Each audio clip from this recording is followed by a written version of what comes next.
Hi, thanks for using My Court Coach. My name is Tate, and I will be your instructor as we go over the Request to Continue Hearing Form, FL-306.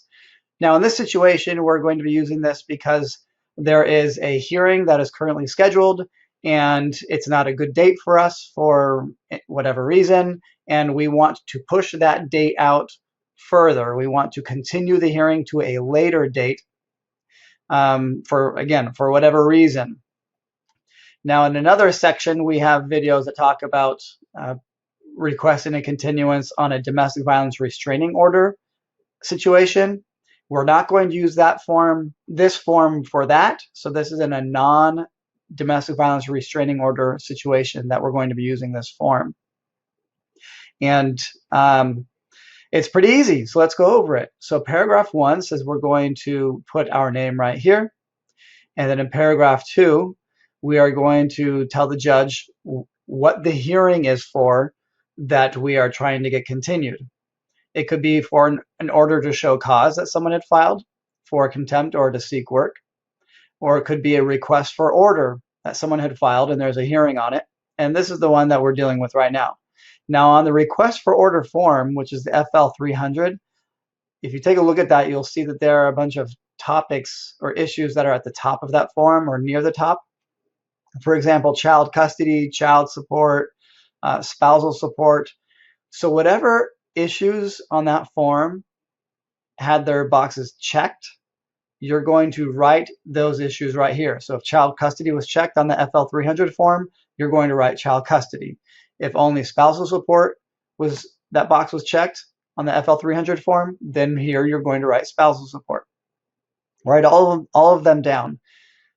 If there's not enough room, just write as much as you can and then write etc. etc. If it's something else, not a request for order or not an order to show cause that caused the hearing to be put on calendar, if it's something else, then you'll write it right here. In paragraph 3, it says the item in 2 was filed on. So this date that they're looking for, you're going to have to go to the FL, if this is a request for order, which is the FL-300, you'll have to go to that form and look up in this box right here. You'll see the stamp that the court clerk put on the form with a date. That's the filing date. So whatever that date is, you're going to write that, right here.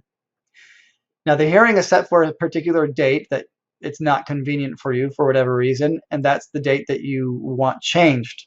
So if it's set for May, for example, then you're going to write that May date right here. So what you're not writing is the date that you want it to be on. If it's currently set for May and you want to push it out to October, you don't put the October date, you put the May date.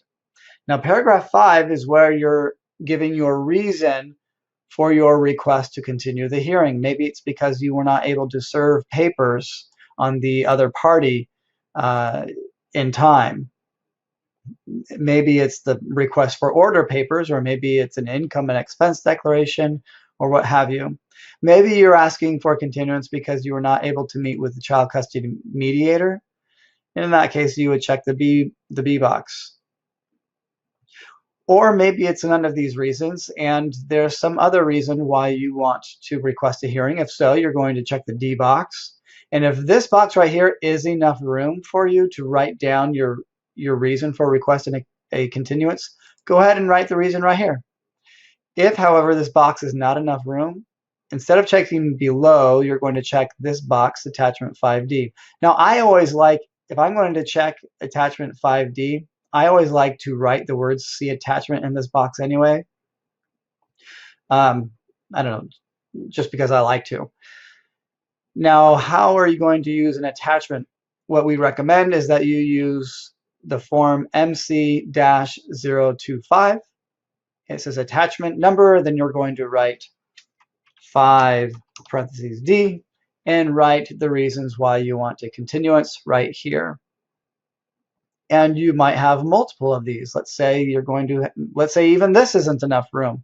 You would attach a second MC-025 form, and then you'd put 1 of 2 if you only had 2 of these forms. And then you'll attach those to this FL-306 form. And then the last part is paragraph, almost the last part, is paragraph 6, which you're telling the judge whether or not there were temporary emergency orders or ex parte orders that are involved in this, that were made under the request for order. And then in paragraph 7, this is letting you know that anytime you file a request to continue hearing, you also must file for the judge the FL-307 form, which is the order on request to continue hearing. Let me show you that. This is the FL-307 order on request to continue hearing. Your job is just to fill out these first 4 paragraphs.